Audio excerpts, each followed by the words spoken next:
It's a God story. When I used to run a nonprofit mechanic company where my full-time job was fixing cars for broke people for free as a way to share the love of God with people, I never charged anybody for any work I did. I didn't have any financial backers or support, and I didn't get a regular paycheck, but God always took care of the needs of me and my family and financially sustained that business in a bunch of miraculous ways that made it feel like I was living in a story out of the Bible.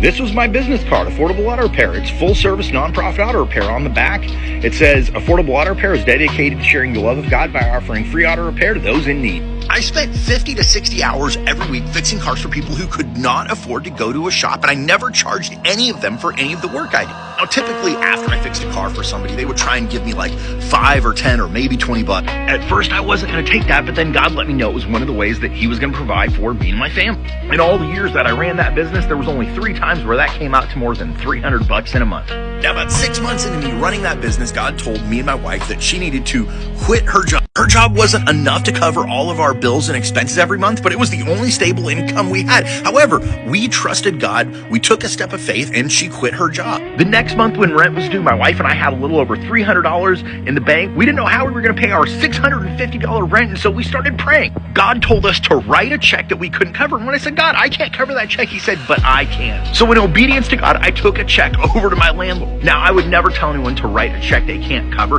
but when God tells you to do something, you gotta obey. I gave the check to my landlord and left his house, and as I was walking to my car, I got a phone call from a guy who worked on a ranch. He said, hey, we've got 2 trucks that are broke down. We need you to fix them both, and we're gonna pay you like your shop, and you're not allowed to not take the money. I got enough money from that job to not only cover the rent check, but to stock our fridge and pantry full of groceries and to pay all of our bills for the entire month. And the check that I wrote my landlord got delayed until I got paid from that job and had the money in the bank to cover it. The following month, a construction company called me up and said, hey, we'll pay you half of the $6,000 Ford was going to charge us if you'll fix one of our trucks. The following month, my wife got a job as a property manager, and in addition to her regular pay, we were given a free apartment and they covered our water and electricity. Now, I was doing mobile auto repair out of a ghetto-busted 1990 Mazda 626, and then this couple saw what I was doing. They were so blown away that they bought me a work truck. A guy that ran a pawn shop liked what I was doing so much that he sold me tools at 90% off of retail.